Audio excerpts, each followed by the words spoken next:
서용단장 김춘수. 3월에도 눈이 오고 있었다. 눈은 라일락의 새순을 적시고 피어나는 산다화를 적시고 있었다. 미처 벗지 못한 겨울터옷 속옷에 음산함이 남아있는 바다의 정경. 일찍이 눈을 뜨는 남쪽 바다. 따뜻함과 그리움. 그날 밤 잠들기 전에 물개의 수컷이 우는 소리를 나는 들었다. 3월에 오는 눈은 송이가 크고 깊은 수렁에서처럼 피어가는 산다화에 뽀얀 목덜미를 적시고 있었다. 두 번째 시입니다.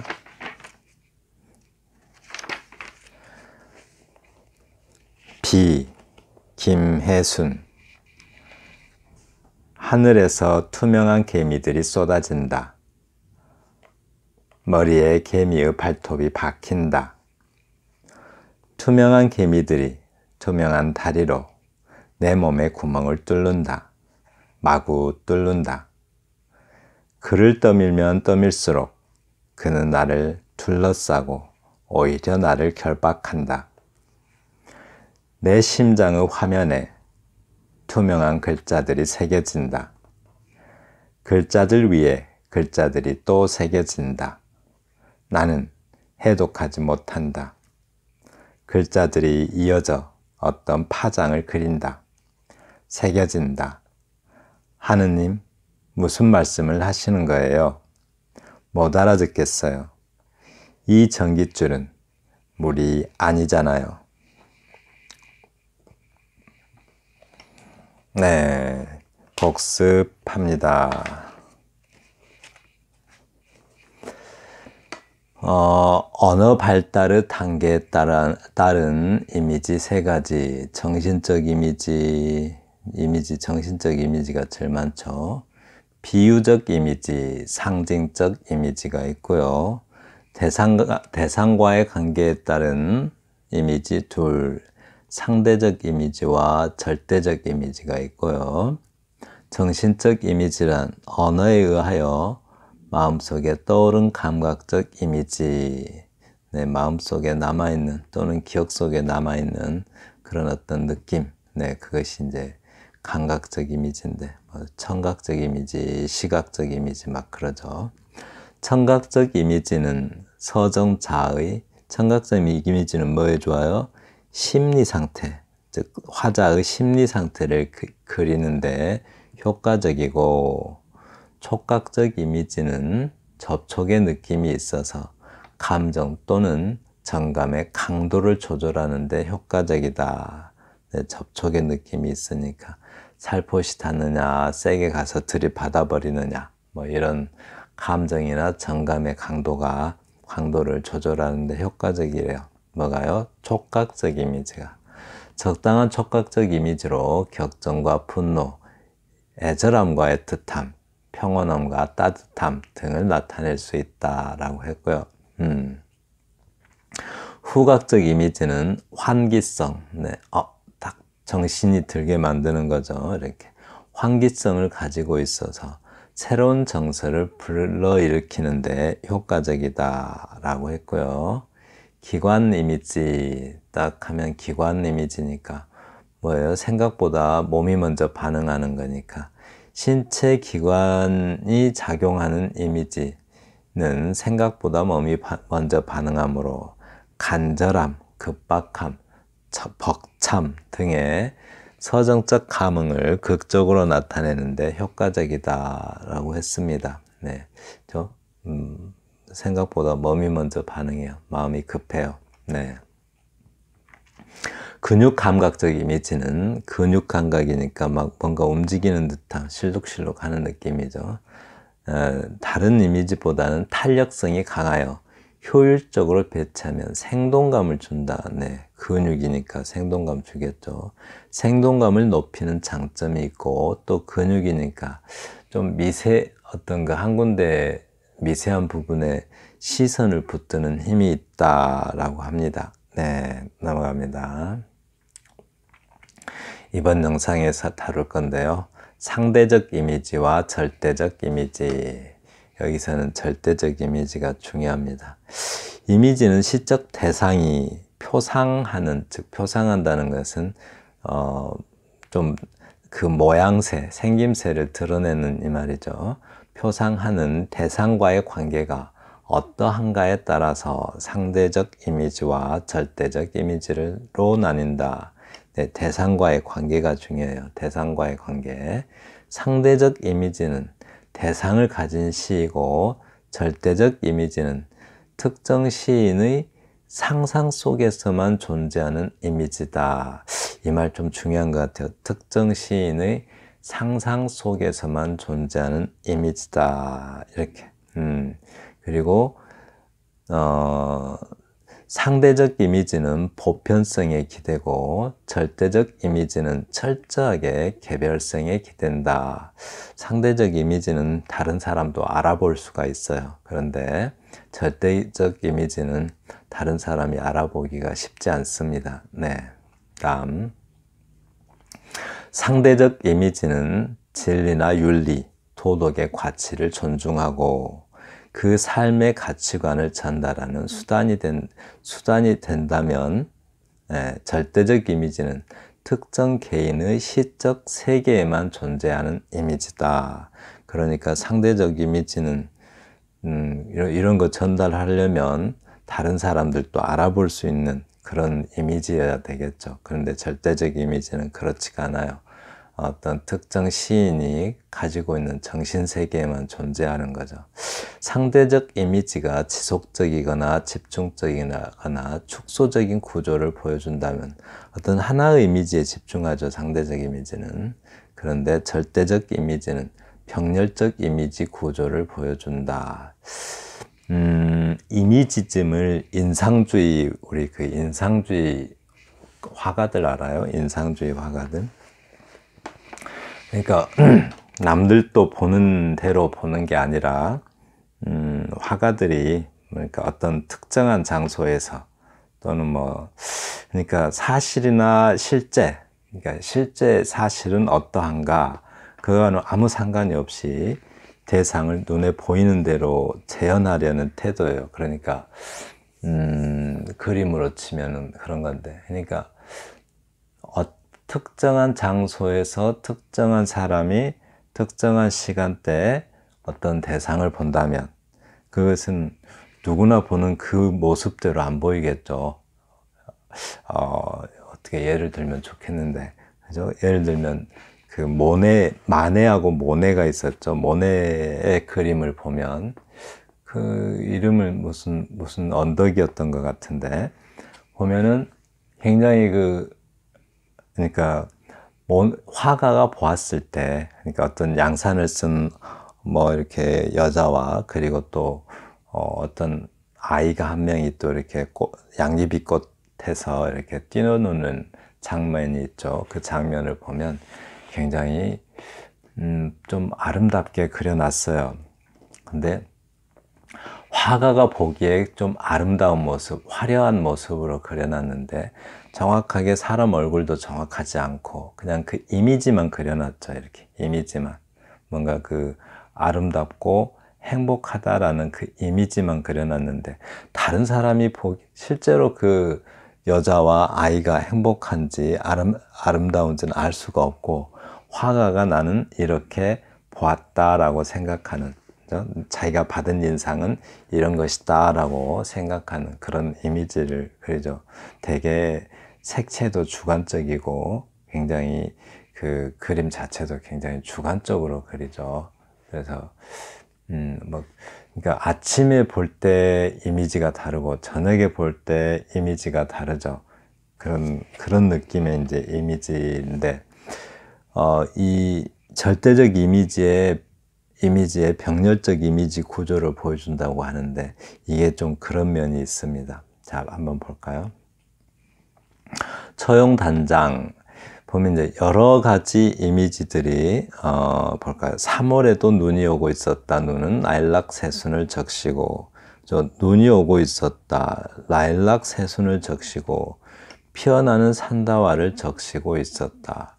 라일락 새순을 적시는 거 하나, 피어나는 산다화를 적시고 있었다. 미처 벗지 못한 겨울토롯 속에 음산함이 남아있는 바다의 전경, 일찍 눈을 뜨는 남쪽 바다라고 했는데, 이거 보면 행 하나하나가 그죠? 이렇게 서로 어떤 인과관계가 없이, 그러니까 어떤 행들이, 시적 표현들이 전후 맥락 또는 유기적인 연관성이 없이 그냥 여러 가지 이미지들이, 그러니까 남쪽 바다의 풍경에 대해서 내가 받은 인상들은 이런 것들이다 라고 병렬적으로, 병렬이라는 게 이렇게 여럿을 나란히 늘어놓은 것을 말하잖아요. 병렬적으로 이렇게 나열해 놨어요. 자기가 받은 인상들은 이런 것이다. 그 이미지즘 화가들이 그림을 그리듯이. 그래서 여기 지금 라일락 새순을 적시는 것과 피어나는 산다화를 적시는 것, 이거 두 가지 장면이 있는 것이지 어떤 인과관계가 있는 게 아니잖아요. 그렇죠? 어떤 그러니까 시인이 생각하는 어떤 관념의 세계, 그걸 그리는 게 아니라 어떤 남쪽 바다의 풍경, 그죠? 눈 내리는 남쪽 바다의 풍경에서 받은 자신의 이미지가 이런 것이었다라고 이렇게 나열하고 있어요. 그죠? 그리고 미처 벗지 못한 겨울토롯의 속옷에 음산함이 남아있는 바다 풍경, 일찍 눈을 뜨는 남쪽 바다, 남쪽 바다래요. 따뜻함과 그리움, 그날 밤 잠들기 전에 물개의 수컷이 우는 소리를 나는 들었다. 이것과 이런 것들이 어떤 관계가 있나요? 관계가 없죠. 각기 따로 있어요. 이렇게. 그래서 그냥 여러 개의 이미지 고리들을 이렇게 연결만 해놓고 있죠. 여러 가지. 어떤 그 유기적인 연관성으로 연결해 놓은 것이 아니라 그냥 이렇게 병렬적으로 이미지, 여러 가지 이미지들을 연결해 놓고 있습니다. 그날, 그리고 3월에 오는 눈은 송이가 크고, 이건 시인이 그렇게 본 거죠. 시인이 받은 인상이, 화자가 받은 인상이 이렇다는 거죠. 깊은 수렁에서처럼 피어가는 산다화에, 죄송합니다. 보얀 목덜미를 적시고 있었다라고 합니다. 자, 산다화는 제 동백꽃을 말하죠. 동백꽃에 뽀얀 목덜미를 적시고 있었다라고 하는데, 이런 시 한 번씩 써보는 것도 참 재밌겠죠. 그런데 이렇게 어떤 자기가 어떤 풍경에 대해서, 꼭 풍경이 아니더라도 풍경에 대해서 자기가 받은 시인 자신만의 이미지들을 전후 맥락 없이 이렇게 여러 가지 이미지들을 이렇게 병렬적으로 나열해 보는 것, 참 좋을 것 같아요. 시 쓰는 어떤 능력을 기르는데도 큰 도움이 될 수도 있을 것 같습니다. 네. 그 다음 보겠습니다. 여기 처용 단장이라고 해놨는데, 시인 자신을 처용으로 본 것 같아요. 단장은 짧은 글들을 말하는데, 시집, 그러니까 뭐랄까요, 연작 시집에서 나온 일부입니다. 이렇게. 근데 처용가 아시죠? 처용가는 신라 향가인데, 왜 어떤 역신이라고 해서 병을 옮기는 귀신을 역신이라고 그러죠. 자기 아내하고 동침한 역신을 처용가라는 노래를 지어가지고 물리쳤다는 설화이죠. 거기에 나오는 처용입니다. 그래서 시인 자신을 그렇게 처용으로 보고, 네, 처용의 글 모음이죠. 이렇게 짧은 글의 모음. 이렇게. 네, 그렇습니다. 연작 시집이래요. 자, 병렬적 이미지가 뭔가 봐요. 개별 시행들 간의 유기적인 연관성을 통해 어떤 관념적 의미로 고리를 연결한 것이 아니라 라고 하죠. 그러니까 시인의 생각을 연결한 게 아니에요. 시인의 생각을 맥락에 맞게 연결한 게 아니고 개별 시행들 간의 유기적인 연관성 없이가 중요하죠. 유기적인 연관성 없이 대상으로부터 받은 인상을 적절히 이미지화할 수 있는 언어들을 자유롭게 선택해서 나열한 것이 경우이다. 그러니까 이 시에서처럼 남쪽 바다, 즉 눈 내리는 남쪽 바다의 풍경을 나는 그 풍경에서 내가 받은 인상들은 이런 것들이다 라고 해서 자기가 받은 인상들, 즉 이미지들을 병렬식으로 이렇게 나열한 경우를 말합니다. 이미지의 구조, 네, 5-4 이미지의 구조인데요. 대표적 이미지의 구조 4가지 이거 꼭 좀 알아두시면 좋겠어요. 이렇게 활용할 수 있는 좋은 예입니다.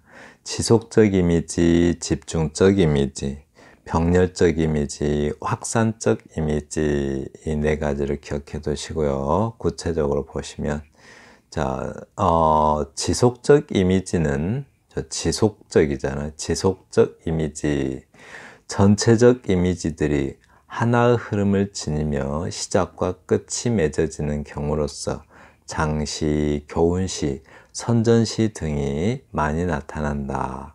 네, 이런 시를 쓰려면은 하나로 쫙 깨어져야 전달력이 좋겠죠. 그러니까 당연히 이런 시를 쓸 때는 지속적 이미지로 쓰겠죠. 네.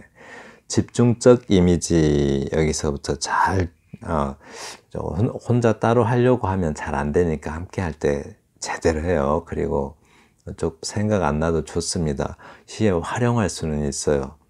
이런 단어들은 생각이 안 나도 시를 쓰면서 이렇게 써야겠구나 하고 생각할 수는 있습니다. 그러니까 할 때 제대로 알아두는 게 좋겠죠.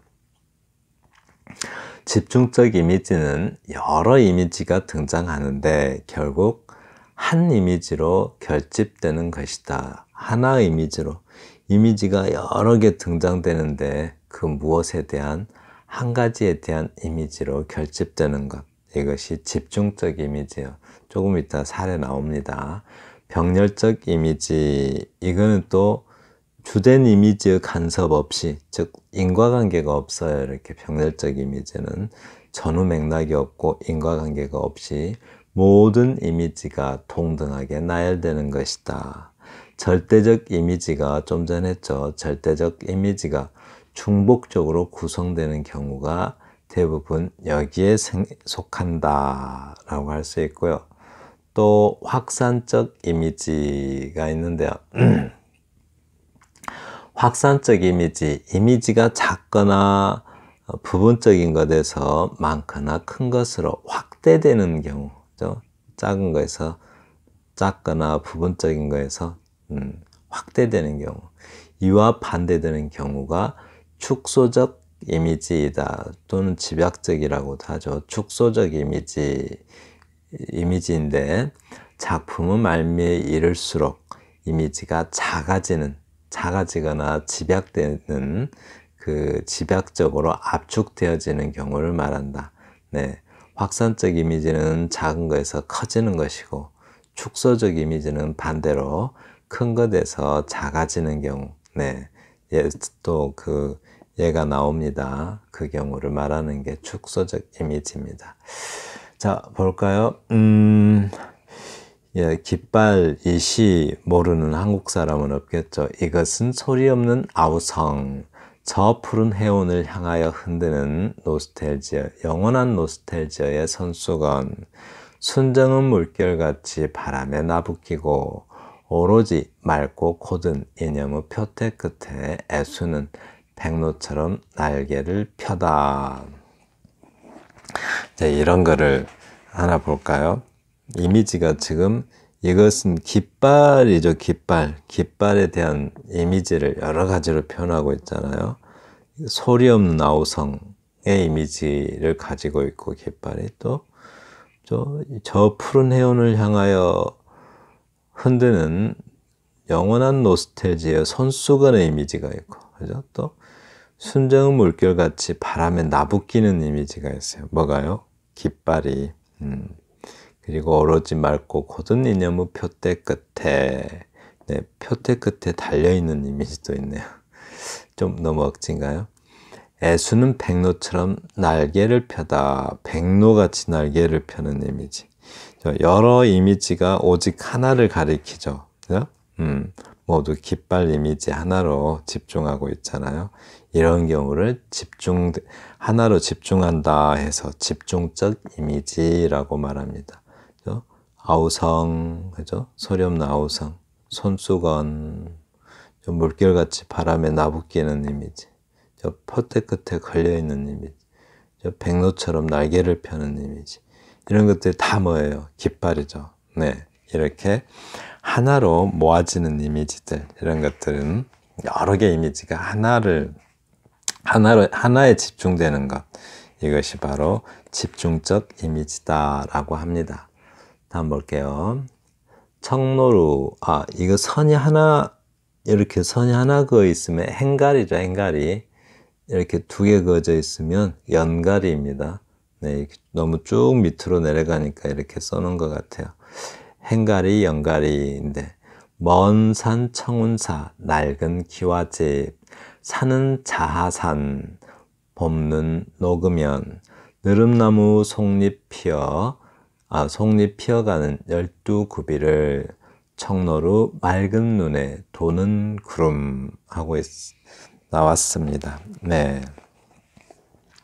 일단 자하산 이럴 때 이렇게 보랏빛 자자에다가 노을 하자를 쓰고 있어요. 보랏빛 노을. 네, 보랏빛 노을. 산은 이게 샘산자를 쓰고 있죠. 산은 자하산, 그런 어떤 풍경을 말하는 것 같아요.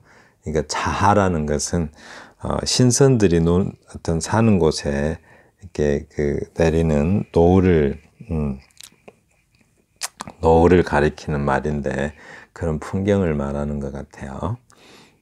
그래서 노을, 자, 여기 한번 볼까요? 이제 먼 산 청운사, 청운사니까 절이죠. 청운사, 좀 절은 크죠. 그런데 낡은 기와집, 살짝 작아졌죠. 산은 자산, 봄는 녹으면, 느릅나무 피어가는 12구비를, 청노루, 노루가 나왔어요. 노루. 또 노루보다 더 작은 맑은 눈에 도는 구름. 이렇게 점점 큰 거에서 점점 작아지는 것. 이걸 아까 작은 거에서 커지는 것이 있었듯이, 확산적 이미지였듯이, 다시 한번요. 작은 것에서 커지는 걸 확산적 이미지였듯이, 커진 거에서 작아지는 걸 뭐라고 그래요? 축소적 이미지 또는 집약적 이미지라고 합니다. 그러니까 마치 망원경이 없으면은 저기 먼 산에 청운사라는 절이 한눈에 싹 보이죠. 그래요? 그런데 살짝 망원 렌즈를 당기면은 기와집이 보이다가, 그 다음에 더 당기면은 또 뭐랄까 이렇게 쭉 가다가 청노루가 보이고, 또 청노루 우리나라에 있는 노루죠. 그 맑은 눈, 그 눈까지 확 당겨서 봐요. 이렇게. 자, 망원 렌즈로 쭉 그 대상을 당기듯이, 사실은 우리가 거기로 다가가고 있는 거죠. 걔가 당겨져 오는 게 아니라 우리의 눈이 그 대상으로 다가가는 느낌이죠. 네, 이렇게 점점 작아지는 것, 이것을 축소적 이미지 또는 집약적 이미지라고 합니다. 집중적 이미지하고 어떤 차이가 있죠? 집중적 이미지는 여러 개의 이미지가 하나를 가리키는 경우고, 축약적 또는 집약적 이미지는 점점 작아지는 이미지예요. 이렇게 쭉 망원 렌즈로 쭉 다가가듯이, 그죠? 그냥 저 렌즈를 안 당기면 어떻게 돼요? 좀 큰 덩치가 보이죠. 그러다 점점 아주 많이 당기면 청노루 눈까지 보여요. 이렇게, 그죠?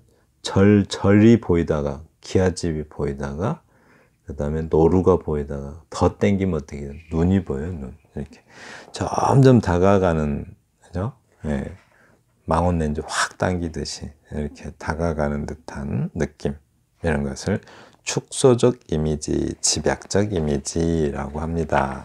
네. 자, 강렬하고 신선한 이미지 하나를 창조하는 일은 시의 성패를 가늠하는 중요한 일이다.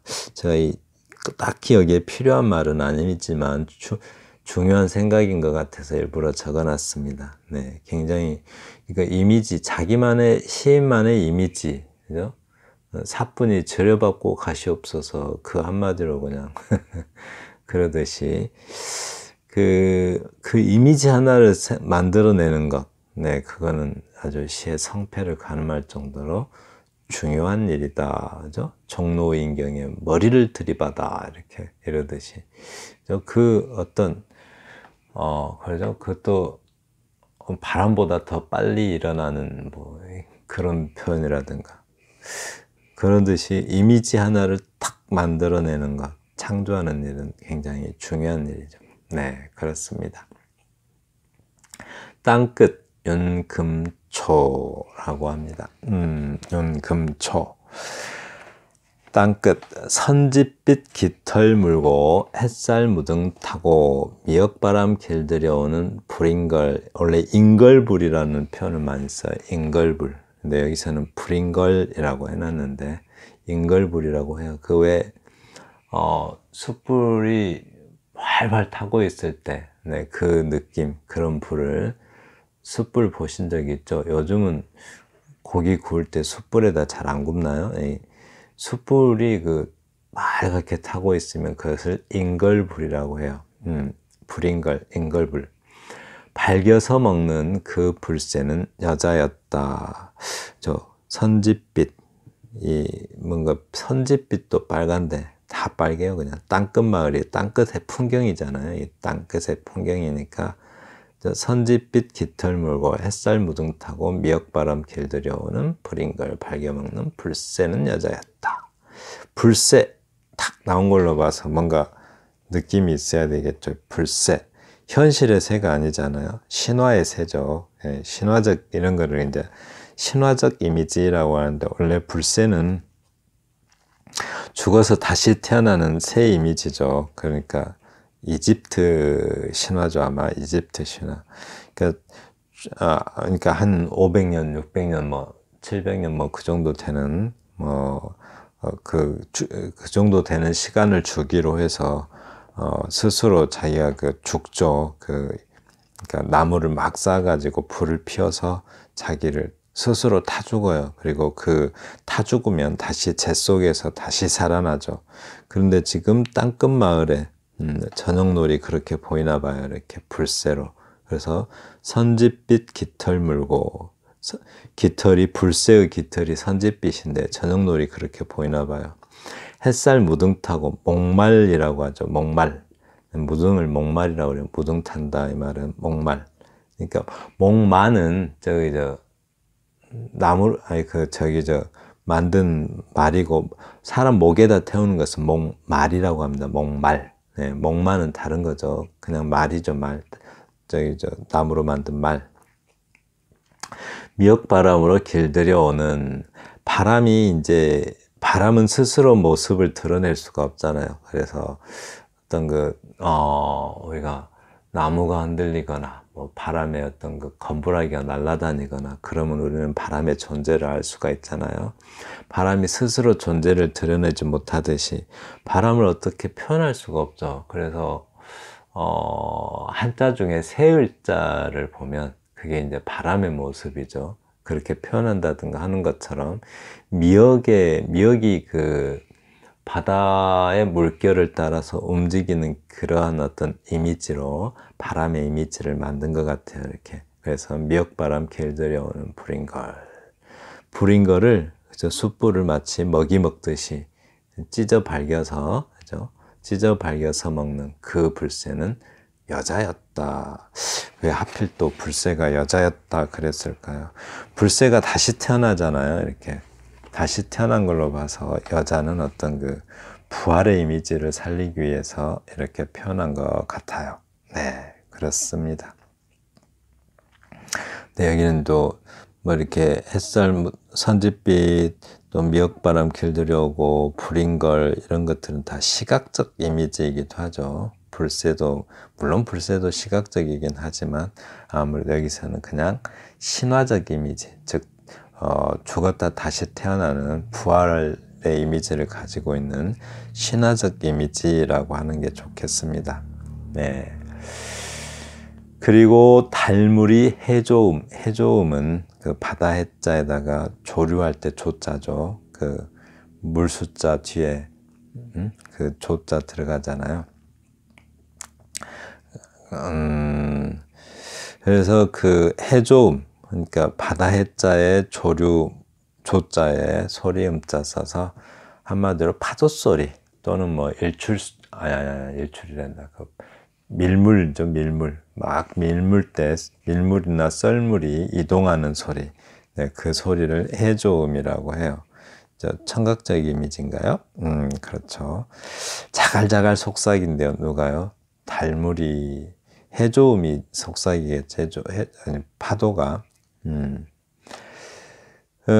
신령 가문 목마름에 피막 가르는 소리, 피막, 껍질막을 말하죠. 피막 가르는 소리. 가뭄이, 오랜 가뭄이 있으니까 막 갈라지는 소리 난다고 하죠. 3000년에 한 번 피는, 오다마 꽃이 있을 듯. 오다마도 존재하는 꽃이 아니죠. 그냥 불교에서 많이 말하기도 하고, 인도 신화에 나오는 그런 어떤 꽃인데, 3000년에 한 번 핀대요, 여기. 3000년에 한 번 피는 오다마 꽃이 이울듯. 여자의 속 깊은 국문은 날개 터는 소리를 냈다. 날개 턴다 하면, 날개 하면 무슨 생각이 나요? 뭔가 좀 상승하는 느낌이 나죠. 이런 거를 상승 이미지, 이렇게 이름을 붙이면 됩니다. 네. 근데 이제 여기는 오담화, 이것도 신화적 이미지고 불새도 신화적 이미지인데 전혀 두 시가 다른 느낌이 나죠. 이렇게 두 시가 전혀 다른 느낌이 나요. 그래서 이렇게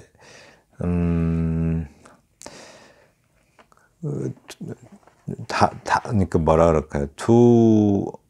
그러니까 왠지 비슷한, 둘 다 신화적 이미지이지만 이건 불새로 표현했고, 그러니까 두 이미지가 뭐랄까요? 그 땅끝 풍경에 대한 이미지인데, 그죠? 땅끝 풍경에 대한 이미지인데 전혀 사실은 땅끝 풍경이라는 하나의 두 개의 이미지가, 그죠? 이 불새 이미지하고 우다마 이미지에서 두 개의 이미지가 하나를 향하고 있다는 면에서는 좀 집중적 이미지라고 보이기도 하죠. 그런데 또 두 개가 좀 맥락이, 두 이미지가 일련과 이연에 있어서 두 개의 이미지가 서로 연관성이 없어 보이죠. 이렇게 서로 연관성이 없어 보인다는 면에서는 좀 병렬적 이미지로 보이기도 합니다. 그래서 이미지가 딱 하나, 시 하나에 딱 한 가지 이미지가 있는 게 아니라 이렇게 어떤 측면에서 보면 집중적 이미지도 있고, 또 어떤 측면에서 보면 병렬적 이미지도 있다라고 볼 수가 있습니다. 그렇죠? 그러니까 집중적 이미지는 뭐예요? 여러 개의 이미지가 하나의 대상을, 하나의 이미지로 이렇게 집중되는 경우, 그것을 집중적 이미지라고 하고, 근데 여러 개 서로 연관성이 없이 그냥 병렬적으로 나열된 느낌이면 병렬적 이미지라고. 동등이에요, 동등. 두 개의 이미지가 전후 맥락이 있어서 연관 관계를 갖는 것이 아니라 거의 그냥 독립적이고 동등하게 있는 이미지, 그것을 그렇게 병렬적 이미지다라고 할 수 있습니다. 네, 다음 작품 보겠습니다. 김혜순 시인의 비입니다. 김혜순 시인. 저기 어디 경기도 어디 교수님인가 그러죠. 하늘에서 투명한 개미들이 쏟아진다. 네, 하늘에서 투명한 개미들이 쏟아진다. 머리에 개미의 발톱이 박힌다. 뒤에 계속 비 하고 써놨죠. 그래서 비에 대한 각각의 이미지들을 이렇게 표현한 것 같아요. 하늘에서 투명한 개미들이 쏟아진다. 비가 개미 이미지를 가지고 있어요. 막 쏟아진대요. 작은 딱 개미만 하죠, 빗방울이. 머리에 개미의 발톱이 박힌다. 또 투명한 개미들이 투명한 다리로 내 몸에 구멍을 낸다. 이 개미도 작은데, 그죠? 개미도 작은데 개미의 발톱은 더 작죠. 개미 발톱에 뚫린 구멍은 얼마나 작겠어요. 점점 작아지는 느낌이 있다는 면에서 좀 축소적 이미지로 보이기도 하죠, 이게. 그런데 또 그를 떠밀면 떠밀수록 그는 나를 둘러싸고 오히려 나를 결박한다. 내 심장의 화면에 투명한 그림자들이 새겨진다. 글자들 위에 글자들이 또 새겨진다. 나는 해독하지 못한다. 라고 합니다. 그죠? 글자.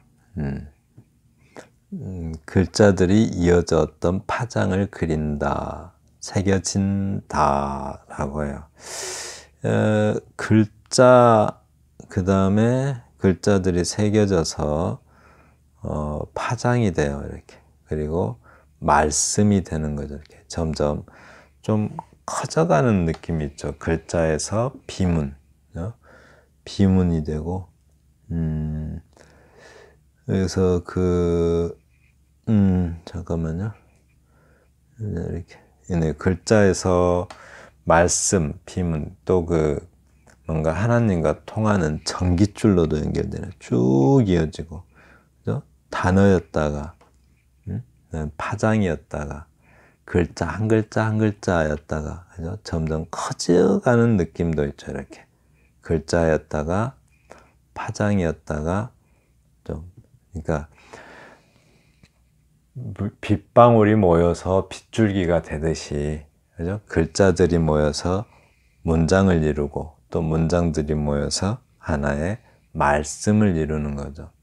네, 그런 느낌으로 좀 점점 커져가는 이미지도 있어요. 이렇게 확장적 이미지로, 그런 측면에서 보면 확장적 이미지로도 보이죠. 네. 그리고는 전깃줄이었다가, 이 전깃줄은 하나님과 찌릿하고 이렇게 왜 전기가 통한다고 그러잖아요. 전깃줄은 물이잖아요. 전깃줄이 아니었어요. 이렇게 물이잖아요. 그죠? 어쩌면 빗소리가 하나님의 목소리였다라고 말하는 것 같기도 하죠. 그래서 이렇게 비에 대한 여러 가지 이미지가 좀 비를 가리킨다는 면에서는 또 어떻게 볼 수가 있어요. 집중적 이미지로 볼 수도 있죠. 네, 그런 이미지로 보면 그렇습니다. 온갖 종류의 비비비비 하고 이렇게 쏟아지는 게 온갖 종류의 비들이 쏟아지고 있다라는 뜻으로 이렇게 표기해 놓은 것 같아요. 네, 지금까지 들어주셔서 감사합니다. 다음 시간에는 이미지의 선택 원리, 어떤 이미지를 선택할 것인가에 대해서 알아보겠습니다. 감사합니다.